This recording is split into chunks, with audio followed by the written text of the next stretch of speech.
We've all bought a video game console expecting one thing and getting something completely different. Sometimes a console fails because it launches at the wrong time, and other times the games just weren't very good. Or the company behind the console makes decisions that leaves the most loyal customers feeling completely burned. Today we're going to be talking about 4 video game systems that betrayed their customer base in some shape or form. Now, I'm not saying that these video game systems are bad or they're horrible or anything like that. In fact, some of them I would consider pretty great. But in some shape or form, they did betray their customer base. So let's take a trip back into time and see what had these owners saying, what were they thinking?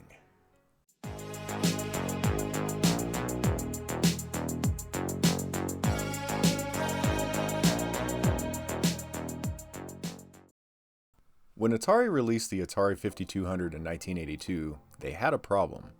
The Atari 2600 was one of the most successful consoles ever created. Millions of players had invested heavily in games, controllers, and accessories, so naturally, consumers expected Atari's next generation system to build on that success. Instead, Atari essentially told everyone to just start over. The Atari 5200 launched with no compatibility for Atari 2600 games. All those cartridges that players had purchased over the years were useless in the new machine. Eventually, Atari released an adapter, but it wasn't available at launch. For many consumers, the damage had already been done. And then there were the controllers. The analog joystick was innovative for its time, but it had one massive flaw. It didn't self-center. Players would often find their characters in games continuing to move even after releasing the stick. The controllers were also notoriously unreliable. And then, adding insult to injury, was Atari's unusual power arrangement. The power circuitry was built into the RF switch box, creating another potential point of failure, although this was fixed later on with the 2-port Atari 5200s.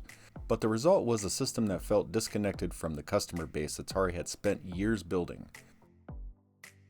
Now let's fast forward to the early 1990s. The console wars were heating up, Nintendo and Sega were battling for dominance, and Atari was desperate to become relevant again. Enter the Atari Jaguar. The marketing campaign was impossible to miss. Do the math. Atari repeatedly advertised the Jaguar as a 64-bit powerhouse. The implication was clear. This machine was supposedly in a completely different league from the 16-bit competition.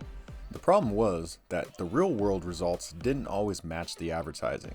Developers struggled to harness the Jaguar's architecture. Programming for the system was just notoriously difficult, and as a result, many games failed to showcase the incredible power the Atari promised. The library remained small. Many titles were decent, but few truly felt revolutionary. Consumers who bought into the marketing expected a glimpse into the future. Instead, they received a console with limited support and a software lineup that rarely justified the hype. The Jaguar wasn't necessarily a bad machine, but it became one of gaming's clearest examples of a company promising more than it could realistically deliver. If there's one system on this list that perfectly represents customer betrayal, it might be the Sega 32X. By 1994, Sega had tremendous momentum.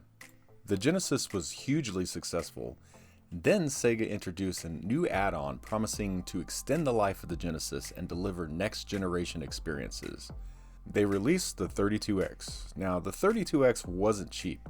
Consumers had already purchased the Genesis, many had purchased a Sega CD, and now Sega wanted them to buy yet another upgrade. And the biggest problem wasn't the hardware. The biggest problem was its timing. Because while Sega was promoting the 32X as the future in the United States, the Saturn was being released in Japan on the very same day. Within a few months, Sega's attention shifted towards the Saturn. Third-party developers followed them. The game library stalled, and consumers who invested in the 32X were left with a platform that felt abandoned almost immediately.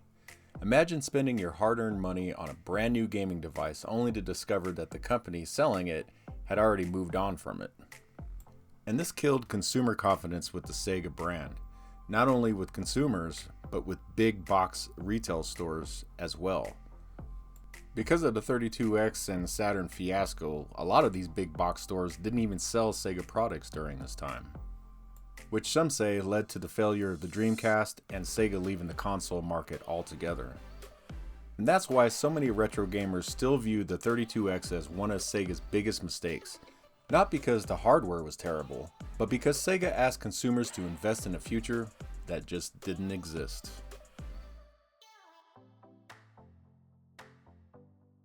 Now let's go ahead and fast forward to the 2000s when Sony released the PlayStation 3. Now, the PlayStation 3 represented a different kind of betrayal. Unlike the previous systems on the list, the PS3 eventually became a huge success, but early adapters experienced something unusual. Features they paid for just disappeared.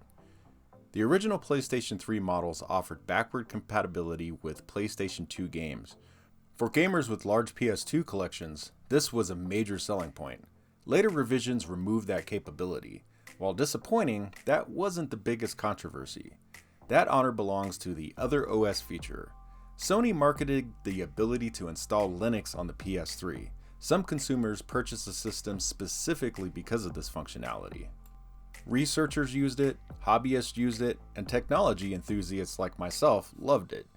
Then, in 2010, Sony released a firmware update that removed the Other OS support. Owners faced a choice: keep Linux and lose access to future updates and online services, or update the console and permanently lose a feature they originally paid for. That decision sparked lawsuits and a significant backlash. For many consumers, that crossed the line. The issue wasn't simply removing a feature from future models, it was removing a feature from systems already sitting in people's homes. And that's why the PS3 earns its place on this list. And why I personally haven't bought a new video game console since that generation and have become a PC gamer and, of course, a retro gamer as well. Looking back, these consoles all failed their customers in different ways. The Atari 5200 ignored the investment customers had already made. The Jaguar promised more than it delivered. The 32X was abandoned almost as soon as it arrived. And the PlayStation 3 removed functionality after the purchase had already been made. What's fascinating is that all four cases teach the same lesson. Hardware matters, games matter, and trust matters too. When gamers invest in a platform, they're investing in that company behind it. And once that trust is broken, it's incredibly difficult to earn back.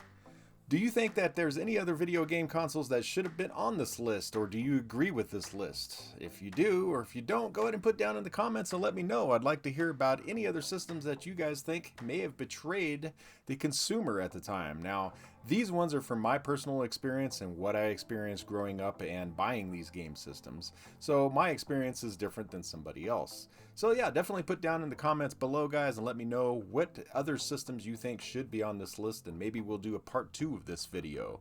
Now, if you guys are digging the content, don't forget to hit that like, that subscribe, that notification bell. Also hit that hype because it helps small channels like mine grow.